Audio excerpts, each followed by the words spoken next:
दोस्तों इस वीडियो में टॉप 15 ऐसे क्वेश्चन को हम लोग कवर करने वाले हैं जो कि आपके UP police constable, SSC, railway, bank और भी बहुत सारे गवर्नमेंट जॉब के एग्जाम में पूछता है। ये रीजनिंग का पार्ट 2 है। इससे पहले एक पार्ट बना चुका हूँ, डिस्क्रिप्शन बॉक्स में उसकी लिंक मिल जाएगी, जा करके देख लीजिए। आप लोगों के सामने इस टाइप के क्वेश्चन हैं, उनको हम सॉल्व करेंगे। वेन डायग्राम का, काउंटिंग फिगर का, मिसिंग नंबर वाला और भी बहुत ही शानदार क्वेश्चन इस वीडियो में देखने को मिलेंगे, इसलिए स्किप मत कीजिएगा। सभी के सभी क्वेश्चन बहुत ही इंपॉर्टेंट है, तो देरी न करते हुए चले पहले अपने क्वेश्चन से स्टार्ट करते हैं। यहाँ पर पहला क्वेश्चन कह रहा है दोस्तों कि x% y यानी x% y बराबर कह रहा है कि y² - x है। $x y बराबर कह रहा है कि x भागे y² है।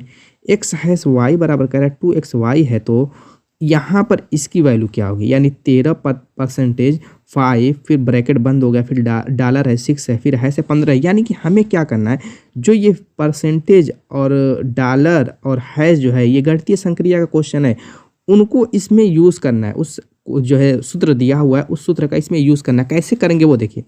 यहाँ पर सबसे पहले छोटे वाले ब्रैकेट में क्या दिख रहा है, 13% y। तो देखिए दोस्तों, अब बोर्ड मास भी कहता है कि सबसे पहले छोटी ब्रैकेट को तोड़िए, उसके बाद मझला को तोड़िए, उसके बाद बड़ी वाली को तोड़िए। तो सबसे पहले हम छोटी वाली को तोड़ेंगे, तो 13% आपका क्या है, y5 है। तो यहाँ पर x% दिया हुआ है, y² - x। तो यहाँ पर देखेंगे तो x की जगह क्या है, 13 है, और यहाँ पर परसेंटेज बना हुआ है, और y की जगह क्या है आपका 5 है। तो इसी को इसमें रख देंगे y² - x में। तो 13 का स्क्वायर दोस्तों, y² है तो पहले 25 का, 5 का स्क्वायर करेंगे तो 25 हो जाएगा, माइनस अब 13 का स्क्वायर करेंगे 169 हो जाएगा। इसको घटाएंगे तो -144 आएगा। क्लियर। अब यहाँ पर देखेंगे अगर, तो मझला कोष्टक बना हुआ था और इसके बदले हमने निकाल लिया कितना, -144। क्लियर है। और यहाँ पर आपका डॉलर बना हुआ था और 6 बना हुआ है, मझला बंद है, और हैश आपका कितना है दोस्तों, 15 है। क्लियर हो गया। अब क्या करेंगे, जो ये आपका दिख रहा है, ये इसमें हम लगाएंगे डॉलर वाला सूत्र। यहाँ पर दिख रहा है $x बराबर x भागे y²। तो यहाँ पर x की जगह क्या है, माइनस जो है 144 है, और y की जगह क्या है दोस्तों, 6 है। ठीक है। तो अब यहाँ पर सूत्र क्या कहता है, x भागे y²। तो x की जगह आपका क्या है, -144 है, तो -144 हम लिख देंगे। भागे का मतलब बटा बना देंगे, और y की जगह 6 है, तो 6 का स्क्वायर कितना हो जाएगा, 36 हो जाएगा। अब इसको आप काट लीजिए, तो 36 चौक को 4 पर दोस्तों जाएगा 144, कितना हो जाएगा, -4 कितना हो गया दोस्तों, -4। अब थोड़ा सा यहाँ पे -4 आके आपका इसमें मझला वाले में। अब यहाँ पर हैश 15 है। अब यहाँ पर देखिए -4 है, और यहाँ पर x#y की वैल्यू कह रहा है 2xy है। तो यहाँ पर x बराबर क्या है आपका 4 है, y बराबर 15 है, तो 2 लिखेंगे क्योंकि यहाँ पे 2 है, और x की जगह क्या लिखेंगे, -4 लिखेंगे, और y की जगह गुणे 15 लिखेंगे। तो 15 चौक को 60 दूना के 120, यानी -120 आएगा। अब ऑप्शन में देखिए क्या है, ऑप्शन नंबर डी। तो दोस्तों इस तरीके से स्टेप वाइज क्लियरली करेंगे तभी आंसर सही आएगा, वरना कहीं पर भी कन्फ्यूजन कर जाएंगे तो आंसर गलत हो जाएगा। चलिए नेक्स्ट क्वेश्चन देखते हैं। यहाँ पर देखिए हमारा क्वेश्चन क्या कह रहा है, मिसिंग नंबर निकालना है। यहाँ पर फिगर में मिसिंग नंबर निकालना है। कैसे निकालेंगे, चलिए फटाक देना इसको भी कर लेते हैं। देखिए किस तरीके से ये काम करता है फिगर वाले में। जब भी दो संख्या इस तरीके से दी हुई और बीच में एक यहाँ पर हो, तो इसका मतलब इन दोनों संख्याओं से ही ये 41 बना होगा, यानी 4 5 से 41 बना होगा, और 2 1 से 5 बना होगा। इसी तरीके से 7 6 से यहाँ पर मिसिंग नंबर निकाल देंगे। तो अब यहाँ पर अगर आप देखते हैं तो 5 4 से किस तरीके से 41 बन सकता है। अगर हम दोनों का गुणा कर दें, 5 × 4 तो कितना हो जाएगा, 20 हो जाएगा। अब 20 का अगर हम 2 में गुणा कर दें तो कितना हो जाएगा, 20 दूना का 40 हो जाएगा। क्लियर है। और इसमें अगर हम 1 जोड़ दें तो 41 हो जाएगा। यानी 2 स्टेप में हुआ, एक तो इन दोनों का आपस में गुणा किए, इसमें फिर 2 का गुणा किए, फिर 1 जोड़े, तब 41 आया। यानी कि 2 का अगर हम 1 में गुणा करें तो 2 आएगा, फिर इसमें 2 का गुणा करें तो 4 आएगा, यानी प्लस फिर इसमें 1 जोड़ेंगे तभी 5 आएगा। बिल्कुल सही है। यानी कि सेम लॉजिक यहाँ पे लगा देते हैं, यानी 6 × 7 करेंगे तो 7 6 का 42 होगा, फिर इसमें 2 करेंगे तो 84 होगा, और फिर +1 करेंगे तो कितना हो जाएगा, 85 हो जाएगा। ऑप्शन देखिए सी। नेक्स्ट क्वेश्चन वेन डायग्राम का क्वेश्चन है। कह रहा है कि लाभ, लाभांश, बोनस, अधिलाभांश। तो आप जानते हैं कि देखिए लाभ तो होता है जो फ़ायदा, प्रॉफिट होता है। लाभांश जो होता है दोस्तों, ये प्रॉफिट का ही अंश होता है। लाभांश, लाभांश का मतलब क्या हो गया, ये भी जो है लाभ का एक अंश होता है। तो इसमें क्या करेंगे कि लाभांश, फिर देखिए नेक्स्ट क्या कह रहा है, बोनस। वेन डायग्राम में करना क्या रहता है, जैसे 3 नाम है तो 3 सर्किल का यूज़ हम कर लेंगे। ठीक है। एक को लाभ ले लेंगे, क्या करेंगे, एक को लाभ ले लेंगे, दूसरे को लाभांश, ठीक, और तीसरे को दोस्तों बोनस। तो हमें इनमें रिलेशन निकाल करके उसी हिसाब से ही डायग्राम को बना देना है। तो अब देखते हैं कि लाभ तो एक लाभ होता है, लेकिन लाभांश क्या होता है, इसी लाभ का अंश होता है, और ये बोनस भी इसी लाभ का ही अंश होता है। जो आपको बोनस मिलता है, आपका जो है त्योहारों पे बोनस मिलता है, और भी बहुत सारी जो है अगर आपकी कंपनी जो है मतलब कि तरक्की कर जाती है तो उस पर भी बोनस मिलता है। तो कई तरीके का बोनस मिलता है। और लाभांश क्या होता है, लाभ का एक अंश होता है, ये भी लाभ में कुछ एक्स्ट्रा मिल जाता है तो वो भी लाभांश होता है। लेकिन बोनस और लाभांश में कोई रिलेशन नहीं होता। देखिए दोस्तों, बोनस एक अलग तरीके का अंश है लाभ का, और लाभांश एक अलग तरीके का लाभ का अंश है। तो यहाँ पर अगर ये लाभ का हम डायग्राम बना दे इस तरीके से, क्या बना दे, ये लाभ का डायग्राम, तो ये दोस्तों ये वाला छोटा वाला ये लाभांश हो जाएगा। क्यों? क्योंकि ये किसका अंश है, लाभ का अंश है, तो इसके अंदर छोटा सा बन जाएगा। और यहाँ पर क्या होगा, इस तरीके से बोनस भी बन जाएगा, क्योंकि बोनस भी क्या है, लाभ का ही अंश है। तो दोनों लाभ का अंश है, लेकिन इन दोनों में कोई रिलेशन नहीं होगा, क्योंकि ये दोनों अलग अलग टाइप के एक अंश हैं। क्लियर हो गया? तो इस टाइप का देखिए डायग्राम, ऑप्शन बी। नेक्स्ट दोस्तों, क्लियरली देखिए इसमें क्या होता है, लॉजिक होता है, समझना रहता है, और बहुत सारी चीज़ों की जानकारी भी अगर नहीं रहेगी, आप अगर गवर्नमेंट जॉब की तैयारी कर रहे हैं तो सभी चीज़ों की जानकारी, क्योंकि इसमें जीके का भी यूज़ कर लेता है, जीएस का भी यूज़ करता है, इसमें मैथ का भी यूज़ करना रहता है, और आपका जो है दिमाग का टेस्ट होता है वो अलग ही है। तो चलिए अगला क्वेश्चन देखिए क्या कह रहा है कि यहाँ पर काउंटिंग फिगर कह रहा है, क्या त्रिभुज की संख्या निकालना है, काउंटिंग ट्राइएंगल। निम्न चित्र में कह रहा है कि त्रिभुज की संख्या ज्ञात कीजिए। तो चलिए ज्ञात कर लेते हैं। यहाँ पर देखिए एक तरीका मैं पहले बता दूं कि इस टाइप का कभी भी फिगर दिखे तो आँख बंद करके बताइए इसमें 3 त्रिभुज है। कैसे? यहाँ पर 1, यहाँ पर 2 और ये एक बड़ा वाला 3। क्लियर हो गया? बड़ा वाला कौन सा, देखिए मैं थोड़ा सा बना दूं ताकि कन्फ्यूज़न आपको ना रहे। ये 3 और ये वाला एक था इधर, और इस साइड एक 3 है। तो इसमें देखिए आप यहाँ पे है तो 3 बना देंगे। कौन सा? यहाँ वाला, देखिए ये वाला। नीचे भी आप देखेंगे वैसा ही छोटा सा कि यहाँ पर बना, इसमें भी 3 त्रिभुज हो गए। अब इसमें देखिए ये वाला जो त्रिभुज है और ये वाला, इसमें एक एक है, इसमें भी एक है, इसमें भी एक है, और इधर भी देखेंगे तो एक है, और इधर भी वही काम करेंगे तो एक है। इतना आपने काउंट कर लिया, अभी आंसर नहीं हुआ। देखिए आप अब यहाँ पर ये बड़ा वाला आप त्रिभुज देखेंगे तो यहाँ पर भी एक है, और यही छोटा वाला एक त्रिभुज देखेंगे तो यहाँ पर भी एक है, यानी कि यहाँ से हमें 2 त्रिभुज मिल जाएगा। कलर अब फिर चेंज। अब देखिए इस वाले में देखेंगे तो नीचे साइड में उल्टी साइड जो बना है वहाँ पर भी एक है, और फिर इसी में एक छोटा वाला ये बना है यहाँ पर भी, तो 2 ये हो गया, और बाकी 3 3 6 2 8 2 10 ये था। टोटल कितना हो गया? 14। ऑप्शन देखिए 3। नेक्स्ट क्वेश्चन, यहाँ पर हमारा नेक्स्ट जो क्वेश्चन है ये भी काउंटिंग फिगर से रिलेटेड, इसमें भी त्रिभुज की संख्या निकालना है। तो इसको करने से पहले भी एक जानिए ट्रिक जान देंगे तो दोस्तों उससे मिलता जुलता क्वेश्चन कभी भी पूछेगा तो आप सेकेंडों में उड़ा लेंगे। नहीं तरीका मालूम रहेगा, गिनेंगे, देखिए काउंट करना सोचेंगे कि ऐसे काउंट कर ले जैसे काउंट किया जाता है तो एग्जाम खत्म हो जाएगा, नहीं कर पाएंगे। इस टाइप का देखिए जब भी डायग्राम देखिए इसमें त्रिभुज की संख्या पूछे तो ये नंबरिंग कर लेंगे इस तरीके से, और जो मैक्सिमम नंबर आएगा उसी का हम दूना कर देंगे। 4 दूना 8, यानी कि इस फिगर में 8 त्रिभुज हैं। अब देखिए यहाँ पर ये आपका बना है, ये आपका बना है, कितने हो गए? 8।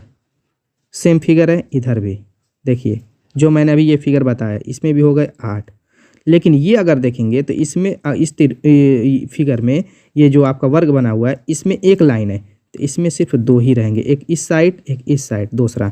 सेम नीचे भी आप देखिए, सेम नीचे भी देखिए तो आपको दिखेंगे इसी तरीके से लाइन ड्रा की हो, इसमें भी 2 ही त्रिभुज हैं, एक दाईं साइड एक बाईं साइड। क्लियर हो गया? इतने त्रिभुज आपको मिल गए तो इनको गिन लिया, 8 दूना 16, 16 4 20। क्या ये आंसर हो गया? नहीं दोस्तों, अभी देखिए अभी बाकी है। अब ये बड़ा वाला त्रिभुज फिगर देखिए, इसमें वर्ग में ये आपका चतुर्भुज टाइप दिख रहा है, अब बीच में इसमें भी लाइन है ऐसे, तो सेम यही है आपका, सेम फिगर यही है, तो इसमें भी आँख बंद करके 8 जोड़ लीजिए। क्लियर हो गया?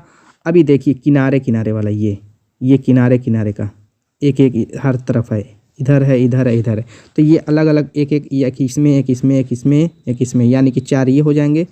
तो 8 4 12 20 32। अब आपका आंसर हो गया। तो देखिए 32 कौन सा है? ऑप्शन 1।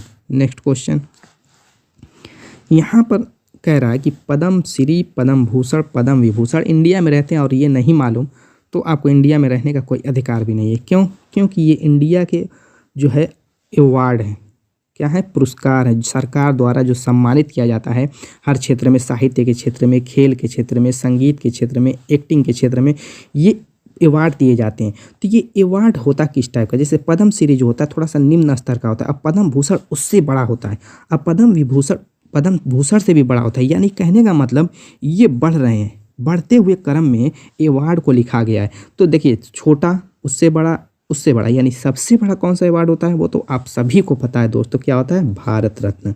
यानी कि ऑप्शन 1 यानी मिसिंग नंबर की जगह क्या आ जाएगा, भारत रत्न। नेक्स्ट क्वेश्चन यहाँ पर कह रहा है W/2 U/10 R/26 और मिस कर दिया है। तो मिसिंग नंबर निकालने के लिए देखिए कौन सी ट्रिक इसमें लगाया है वो जानिए। W था, U कर दिया, पहले अल्फ़ाबेट को निकालेंगे उसके बाद नीचे वाले नंबर को निकालेंगे। पहले अल्फ़ाबेट की ट्रिक देखते हैं, WUR और नेक्स्ट स्टेप क्या होगा हमें नहीं मालूम। तो W से U हुआ है तो आप देखेंगे UVW होता है, यानी बीच का एक गायब कर दिया है। ठीक, इसी तरीके से बीच के 2 नंबर को गायब करके R को लिखा है। इसी तरीके से अगर आपको याद है तो दोस्तों 3 नंबर को गायब करके दोस्तों लिखेगा नेक्स्ट। यानी कि क्या किया है, पहले 1 को गायब किया है, फिर 2 को गायब करके R लिखा है। नेक्स्ट स्टेप में 3 को गायब करेगा तो तीसरे नंबर पर देखिए R में से 3 नंबर घटाएंगे तो यहाँ पर N आ जाएगा। ठीक, अब उसके बाद दोस्तों 3 नंबर के बाद घटाएगा कितना, 4 नंबर, तो यहाँ पर I आ जाएगा।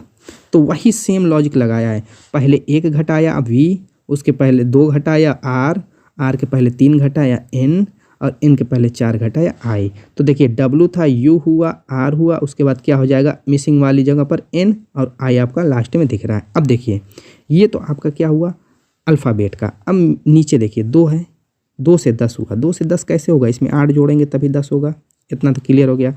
इसी से 10 से 26 हुआ है तो 10 से 26 कब होगा, जब 16 ऐड करेंगे तो 26 हो जाएगा। अब हमें नहीं मालूम, तो यहाँ पर देखिए ये 8 जोड़े फिर 16 ऐड किए, तो ये किस रूप में बढ़ रहा है। अगर 8 को आप देखेंगे तो 2 का क्यूब होता है और 16 को देखेंगे तो 2 पर 4 पावर होती है। यानी नेक्स्ट स्टेप क्या होगा, 26 में हम क्या करेंगे, 2 पर 5 पावर जोड़ेंगे यानी 32 जोड़ेंगे। 32 और 26 कितना आता है, 58 होता है। यानी कि N पहले हमने निकाला, बट्टा बनाएंगे, बट्टे में आपका क्या है 58 आ जाएगा। क्लियर है। अब 58 में नेक्स्ट स्टेप क्या जोड़ेंगे कि 122 आ जाए। यहाँ पर देखिए 122 है तो 58 प्लस दोस्तों क्या हो जाएगा, 2 पर 6 हो जाएगा, यानी कि कितना हो जाएगा 64, और 64 58 122 होता है। तो यहाँ पर हमारा यही तक था, आगे का नेक्स्ट हम सिर्फ देखने के लिए किए थे। नेक्स्ट आपका देखिए ऑप्शन क्या है 3। नेक्स्ट क्वेश्चन चलिए देखते हैं। यहाँ पर भी देखिए मिस किया है, तो करना क्या है, 3/5 जब संबंधी रहे तो इसका क्या मतलब होता है, मतलब ये होता है कि इन दोनों में जो रिलेशन है, जो संबंध है, जिस लॉजिक जिस ट्रिक से 3/5 से 64 आया है, सेम लॉजिक सेम ट्रिक से यहाँ से 9/11 से मिसिंग वैल्यू निकलेगी। बस इसका मतलब यही है। तो 3/5 से चलिए 64 निकाल देते, तो 3/5 से 64 कैसे निकलेगा। अगर आप देखें तो दोस्तों 3 और 5 को हम ऐड कर लेते हैं, अंश और हर को ऐड करेंगे तो 8 हो जाएगा, और इसका स्क्वायर कर दे तो 64। यानी कि सेम लॉजिक इसमें भी काम करनी चाहिए। 9/11 दोनों को ऐड करेंगे तो 20 हो जाएगा, 20 का स्क्वायर करेंगे तो 400। देखिए ऑप्शन 3। चलिए नेक्स्ट क्वेश्चन, ये भी मिसिंग नंबर वाला है, कैसे निकालेंगे इसको, यहाँ पर मिस किया है। ठीक, तो यहाँ पर देखिए 7 था, 370 हुआ, 3 हुआ, यानी कि जब बीच वाला नंबर बड़ा और किनारे का छोटा तो इन्हीं 3 और 7 से ही बना होगा 370, यानी 6 और 2 से बनेगा 224। उसी लॉजिक से हम लोग यहाँ पे निकालेंगे मिसिंग नंबर। चलिए देखते हैं पहले 7 3 से कैसे बनाए। अगर हम 7 का दोस्तों क्यूब कर दें तो कितना आएगा, आप जानते हैं 343 होता है, और 3 का क्यूब कर दें तो 3 3 के 27 होता है। दोनों को ऐड कर दें तो आपका 370 आ जाएगा बीच वाला, यानी कि क्यूब करके ऐड किया गया है। जैसे इसमें भी देख लेते हैं, जैसे 6 का क्यूब करेंगे तो 216 होगा, 2 का क्यूब करेंगे तो 2 दूना 4 दूना 8 होगा, और जोड़ेंगे 8 6 14 2 224। तो अब क्या करेंगे, देखिए हमें तो ये यहाँ पे मिस रहता तो ये दोनों संख्या दी रहती तो दोनों का क्यूब कर लेते। इसका तरीका ये है कि इसको x मान लीजिए, यानी x क्यूब, इसको क्यूब किया गया फिर ऐड किया गया इसका क्यूब करके, यानी +1 का क्यूब, और यही बराबर है 730 के। 1 का क्यूब 1 ही होता है और उधर जाएगा तो 730 में से 1 माइनस हो जाएगा, यानी x क्यूब बराबर 729, यानी कि x बराबर क्यूब रूट में हो जाएगा 729। और किसका क्यूब होता है 729, आप जानते हैं 9 का, तो x बराबर क्या आ जाएगा आपका 9, यानी कि मिसिंग जगह क्या आ जाएगा 9, ऑप्शन 2। चलिए नेक्स्ट क्वेश्चन देखते हैं, ये क्या कह रहा है। ये दिशा और दूरी का क्वेश्चन है दोस्तों, दिशा और दूरी का। आप जानते हैं कि इधर क्या होता है पूरब, ये पश्चिम, ये उत्तर और ये दक्षिण, इतना तो आप सभी को पता है। अब चलिए क्वेश्चन पढ़ते। कह रहा है अरुण ने जब चलना शुरू किया तो उसकी पीठ की ओर सूर्य था।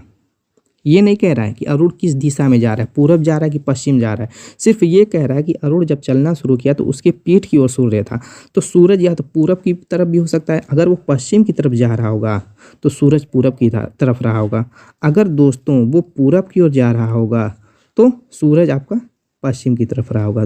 दो कंडीशन बनेगी, एक तो सूरज इधर रहेगा तो दोस्तों उसकी पीठ के पीछे पड़ेगा, पश्चिम की तरफ हो जाएगा, और दूसरा वो पूरब की तरफ जाएगा और सूरज पश्चिम की तरफ रहेगा तब भी उसकी पीठ के पीछे, यानी दो कंडीशन बनेगी। देखिए ऑप्शन में देखिए पूरब या दक्षिण, पश्चिम या उत्तर, उत्तर या दक्षिण, दो नाम भी दिया हुआ है, यानी ऑप्शन में दो आया है, दो दिशा आई है, तो दोनों में करके हम चेक करेंगे। कह रहा है कि पीठ की ओर सूर्य था, कुछ दूर जाकर वो बाईं ओर मुड़ गया। मान लीजिए कि वो पश्चिम की ओर जा रहा था और सूरज उसके पीठ के पीछे यानी पूरब की तरफ था, तो यहाँ पे है वो, तो कह रहा है कुछ दूर जा करके वो क्या हुआ, बाईं ओर मुड़ गया। अब बताइए जब इस साइड जा रहा है तो बायां किधर होगा, इधर होगा उसका, क्लियर है। उसके बाद कह रहा है कि उसके बाद वो दाईं ओर मुड़ा, पहले बाईं ओर मुड़ा, उसके बाद कह रहा है दाईं ओर मुड़ा, क्लियर हो गया। और उसके बाद फिर बाईं ओर मुड़ा, फिर बाईं ओर मुड़ा। अब वो किस दिशा में जा रहा है बताएं, अब वो किस दिशा में जा रहा है। तो अब ये किस दिशा में जा रहा है, आप आँख बंद करके कहेंगे कि दक्षिण दिशा की ओर है। ये मुख किधर है, नीचे वाला हिस्सा क्या है, दक्षिण दिशा है, दक्षिण की दिशा की तरफ जा रहा है। ये तो पहली कंडीशन हो गई। दूसरी कंडीशन में अगर इस साइड जाता, ठीक है, तो इस साइड जाता तो पहले बाएं जाता तो इधर मुड़ता, फिर दाएं मुड़ने के लिए इधर जाता, फिर बाएं मुड़ने के लिए इधर जाता। अब किस दिशा में है, ये ऊपर उत्तर है, यानी कि ये उत्तर की दिशा होगी, यानी कि उत्तर दिशा। एक आई उत्तर दिशा, एक आई दक्षिण दिशा, तो यानी उत्तर होगा या दक्षिण होगा। अब इस तरीके का ऑप्शन देखिए, उत्तर या दक्षिण, ऑप्शन 3, क्लियर। Next question. अब ये छोटे और बड़े वाला क्वेश्चन है, इसको भी कर लेते हैं। तरीका जानते रहिए ताकि ऐसे एग्जाम में क्वेश्चन आए तो सेकंडों में उड़ा दे दोस्तों। बहुत ही इंपॉर्टेंट क्वेश्चन है। देखिए, विक्रम राजन से लंबा है। विक्रम को हम वी ले लेते हैं और कह रहा है थोड़ा सा गैप दे करके बनाएंगे ताकि किसी और को एडजस्ट करना रहे तो इसमें एडजस्ट कर लें। विक्रम कह रहा है राजन से लंबा है।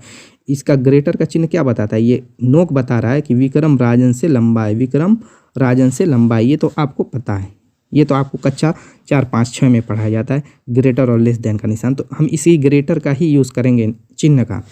फिर आगे कह रहा है पर एनी से नाटा है, पर एनी से नाटा है। एनी से जब विक्रम, देखिए विक्रम कह रहा है कि राजन से लंबा है पर एनी से नाटा है, तो एनी क्या होगी, एनी क्या होगी दोस्तों कि विक्रम से लंबी हो जाएगी। विक्रम जब एनी से नाटा है तो एनी क्या होगी, विक्रम से लंबी होगी। और लंबी का चिन्ह जानते हैं आप, इस तरीके से बनाएंगे। और जब ये खुला वाला चिन्ह इधर है तो यानी विक्रम क्या है, एनी से नाटा है। इतना क्लियर हो गया इससे। अब क्या कह रहा है, सीता विक्रम से लंबी है। कह रहा है सीता विक्रम से लंबी है। थोड़ा सा मैंने कहा गैप दे दे करके बनाएंगे तो एडजस्ट करना रहेगा। सीता विक्रम से लंबी है, यहाँ पर कह रहा है कि एनी विक्रम से लंबी, यानी विक्रम एनी से नाटा है। आगे क्या है, कह रहा है कि सीता विक्रम से लंबी है, तो सीता विक्रम से लंबी है तो सीता यहाँ पर बनाएंगे विक्रम से लंबी हो जाएगी। इतना क्लियर हो गया, विक्रम से लंबी है। राजन सीता से नाटा है, कह रहा है कि राजन सीता से नाटा है। एक सेंटेंस अभी छूट रहा है दोस्तों, देखिए यहाँ पर फिर से एक बार पढ़ते हैं। विक्रम राजन से लंबा है, विक्रम राजन से लंबा, पहला सेंटेंस ये ग्रेटर का बन गया। क्लियर हो गया इतना। फिर आगे कह रहा है पर एनी से नाटा है, पर एनी से नाटा है। यहाँ पर विक्रम कह रहा है कि कलर थोड़ा चेंज कर देता हूँ, अभी समझ में आ जाएगा दोस्तों। कह रहा है विक्रम, पहला सेंटेंस, विक्रम राजन से लंबा है पर एनी से नाटा है। क्लियर। जमाल एनी से लंबा है, देखिए यहीं पे छूट रहा था। जमाल कह रहा है कि एनी से भी लंबा है। क्या है, एनी से लंबा। तो हमने जमाल को यहाँ बना दिया, ये आपकी एनी थी, उससे क्या हो गया, जमाल लंबा हो गया। सीता विक्रम से लंबी है तो हमने सीता यहाँ पर बनाया और विक्रम से लंबा दिखा दिया। इस समूह में सबसे नाटा कौन है, तो दोस्तों इस समूह में देखिए जमाल एनी से लंबा है, एनी सीता से, सीता विक्रम से और विक्रम राजन से। तो सबसे लास्ट में ये है विक्रम, यानी सबसे छोटा है। तो आपका देखिए, सॉरी राजन सबसे छोटा है, आर राजन वाला ना है, तो आप ऑप्शन देखिए, option number 3 is the right answer. चलिए नेक्स्ट क्वेश्चन देखते हैं। यहाँ पर कह रहा है मिस किया है, यहाँ पर भी मिसिंग नंबर वाला क्वेश्चन ये भी है। इसका आंसर आप लोग कमेंट करना, सिर्फ मैं तरीका बता देता हूँ। यहाँ पे क्या किया गया, जैसे 50 31 से कह रहा है 9 बन रहा है, 43 11 से 6 बन रहा है, तो वैसे ही 42 21 से यहाँ पे क्या होगा। इसके कहने का तो मतलब यही हुआ। तो चलिए हम भी देख लेते हैं। 50 और 31 जोड़ लीजिए, कितना हो जाएगा, 81। अगर आप 81 को देखें तो ये इसको रूट में कर दे तो ये 9 आ जाएगा। क्लियर है, यानी कि स्क्वायर रूट उसका कर दिया गया है। अगर ऐसे ही 43 + 11 को जोड़ा जाए तो कितना आ जाएगा दोस्तों, 54। और 54 का स्क्वायर रूट करेंगे तो कुछ नहीं बनेगा, यानी कि ये ट्रिक लगेगी ही नहीं। तो फिर क्या लगेगी, अब अगर हम 81 में रूट के बजाय 9 से भाग दे दें तो 9 आएगा। क्लियर है, यहाँ पे 9 आया है। ऐसे ही 43 + 11 को जोड़ा जाए 54 और इसमें भी 9 ही से भाग दिया जाए तो 9 छक्का 54 हो जाएगा, यानी कि जोड़ करके 9 से भाग दिया जा रहा है, रूट नहीं किया जा रहा है। तो सेम लॉजिक से इसका आप आंसर यानी दोनों को जोड़िए और 9 से भाग दीजिए और इसका आंसर कमेंट कीजिए। नेक्स्ट क्वेश्चन, यहाँ पर डाइस का क्वेश्चन है, बड़ा ही प्यारा क्वेश्चन है दोस्तों, ये एकदम इलेक्ट्रिक से सॉल्व होगा और बहुत ही इंपॉर्टेंट है। देखिए पूछा है रिपीटेड क्वेश्चन, नीचे एक पासे के 4 प्रारूपों को दर्शाया गया है, इस पासे में त्रिभुज के ठीक सामने वाले फलक पर कौन सा चाहिए, यानी त्रिभुज के विपरीत पूछ रहा है कि कौन सा फलक होगा। आप जानते हैं कि जो सामने जो ये डायग्राम दिए हुए हैं सबके चित्र अलग अलग, देखिए एक ही पासा है उसको घुमा घुमा के दिखाया है 4 रूप में, तो जो जिसके बगल में रहेगा वो उसके अपोजिट तो होगा नहीं, इतना तो क्लियर आपको पता है। जैसे मान लीजिए कि ओ, देखिए सबसे ज़्यादा कॉमन इसमें ओ दिख रहा है, यहाँ पर ओ है, इसके बगल में ये प्लस है और गुणा है, तो क्या इसके अपोजिट होगा? नहीं। जब प्लस और गुणा ओ के बगल में दिया हुआ तो उसके अपोजिट होगा नहीं। यहाँ पर भी ओ है तो ओ के बगल में गुणा तो हमने लिख लिया, अब क्या करेंगे, माइनस भी दिया हुआ है यानी माइनस भी ओ के अपोजिट होगा नहीं। इसी तरीके से ओ यहाँ पर है तो प्लस है और भाग है, प्लस को हमने लिखा है पहले ही तो भाग को लिख लेते हैं, यानी भाग भी क्या होगा, ओ के अपोजिट नहीं होगा क्योंकि ओ के बगल में दे दिया है। अब देखिए ओ के बगल में ये सारी चीज़ें दे दी हैं तो इनके अपोजिट तो होगा नहीं, तो 6 फेस होते हैं, 4 अंक जो है इसके बगल में दे दिया, 5वां खुद ओ हो गया, तो सिर्फ एक ही बचा है त्रिभुज जो कि इसके बगल के फेस में नहीं दिया हुआ है, यानी इसके अपोजिट यही होगा। यानी कि ओ के हमने उल्टा निकाला, जैसे ओ के अपोजिट त्रिभुज निकाल दिया तो त्रिभुज के अपोजिट पूछा है तो त्रिभुज के अपोजिट ओ होगा, ओ के अपोजिट त्रिभुज होगा तो त्रिभुज के अपोजिट ओ होगा, ऑप्शन 3। नेक्स्ट क्वेश्चन, यहाँ पर देखिए कैलेंडर का क्वेश्चन है, सेकेंडों में बताऊंगा दोस्तों, कोड वाला तो है लेकिन एकदम आसान तरीका। देखिए कह रहा किसी अधिवर्ष शताब्दी वर्ष का प्रथम जैसे 1 जनवरी 2000 शुरू हो सकता है। इसके कहने का मतलब 1 जनवरी 2000 का पहला दिन कौन सा होगा, 1 जनवरी 2000 कौन से दिन से शुरू होगा, इसके कहने का मतलब ये है। तो 1 जनवरी 2000 किस दिन पड़ेगा ये भी समझ लीजिए किस दिन पड़ेगा। तो चलिए निकाल लेते, इसमें देखिए 4 स्टेप समझिए। पहला स्टेप इसकी तारीख उसको लिख लीजिए, 1 दिया हुआ है 1 लिखिए प्लस बना दीजिए। अब जनवरी दूसरा है जनवरी, उसको नोट करना था। जनवरी का हमें कोड चेक करना है तो पहले ही अधिवर्ष बता दिया है, अधिवर्ष बता दिया नहीं, लीप ईयर है तो लीप ईयर वैसे भी देखिए 2000 लीप ईयर होता है, एक क्वेश्चन में पहले ही कह चुका है। तो लीप ईयर के लिए जनवरी का हमें कोड देखना है। देखिए जनवरी यहाँ पर दिख रही है और इसका नॉर्मल ईयर में कोड होता है 0, लेकिन लीप ईयर में यहाँ कह रहा है नीचे जो ये सेंटेंस, लीप ईयर में जनवरी और फरवरी का कोड बदल जाता है, जनवरी का 6 हो जाता है और फरवरी का कोड जो है लीप ईयर में 2 हो जाता है। तो यहाँ पे हमें जनवरी का कोड लिख देना है 6, फिर प्लस बना है। अब शताब्दी का कोड लिखना है। देखिए 2000 का जो शताब्दी होती है उसका कोड होता है 100, ठीक। तीसरा स्टेप, लास्ट स्टेप ये लिखना है जो ये शताब्दी का कोड आता है 100 है कुछ भी आए उसमें हम 4 से भाग दे देंगे, किससे, 4 से। तो पूरा जितनी बार कटेगा उसको लिख लेंगे, कितनी बार कटेगा, 25 बार। 25 बार ठीक है कटा, लेकिन अगर 101 रहता तब क्या करते, पूरा तो कटता नहीं, तब भी दोस्तों 25 बार जाता, उसी को लिखते, शेष को छोड़ देते, 1 शेष बचे 2 शेष बचे, शेष से हमें यहाँ मतलब नहीं रखना है। इतना करने के बाद हम 7 से इसमें भाग दे देंगे तो ऊपर आ जाएगा, जोड़ेंगे देखिए 132 हो जाएगा, बटे में 7 करेंगे। तो अब इसमें क्या करना है, देखिए काट लेंगे, जैसे 7 करने 7, 6 बचा 62 हो गया, 7 वाड़े 56, 6 62, शेष इसमें हम नोट करेंगे, शेष कितना बचेगा, 6 बचेगा। जो शेष बचेगा उसी को देखेंगे कि किस दिन का ये कोड है। तो यहाँ पर देखिए शनिवार के सामने यहाँ पर 6 लिखा हुआ है, यानी शनिवार का कोड क्या होता है, 6 होता है, ऑप्शन 2। बस इतना ही करना था और कुछ नहीं। नेक्स्ट क्वेश्चन, यहाँ पर देखिए क्वेश्चन कह रहा है कि ये आकृति दी हुई है, प्रश्न आकृति और उत्तर आकृति। यहाँ पे एक फिगर में यहाँ पर मिस कर दिया एक फिगर, तो इसके स्टेप को समझना है कि किस हिसाब से ये बदल रहा है फिगर। जैसे पहले में अगर देखेंगे तो यहाँ पर 1 लाइन दिख रही है, ठीक। दूसरे में देखेंगे यहाँ 2 लाइन, तीसरे में यहाँ 3 लाइन, नेक्स्ट में 4 लाइन होगी। और ऊपर भी चेक कर लेंगे कहीं कुछ चेंज तो नहीं हो रहा है। ऊपर देखिए कहीं कुछ चेंज नहीं हो रहा है, कहीं कुछ चेंज नहीं हो रहा है। कुछ फिगर ऐसे भी मिलेंगे ऊपर भी चेंज होगा, नीचे भी कई तरफ से चेंज होगा, लेकिन इसमें क्या है, सिर्फ लाइनिंग ही चेंज हो रही है, यानी इंक्रीज कर रही है। तो नेक्स्ट स्टेप में देखिए 4 लाइन होगी। देखिए इस सब में फिगर चेंज हुआ है, यहाँ पर देखिए, यहाँ पर भी, यहाँ पर भी, यहाँ पर तो चेंज हुआ ही है, लेकिन साथ साथ यहाँ पर भी चेंज हो रहा है, लेकिन इस सारे फिगर में कहीं पर भी ऊपर चेंज नहीं हो रहा है। तो देखिए यही सिर्फ ऐसा फिगर है, ऊपर कहीं चेंज नहीं हुआ, सिर्फ इसमें क्या है, 3 के बजाय 4 लाइन है, ऑप्शन 1। तो दोस्तों उम्मीद है कि वीडियो पसंद आएगी। मिलेंगे इसी शानदार और धमाकेदार टिप के साथ अपने नेक्स्ट वीडियो में, तब तक के लिए बाय बाय।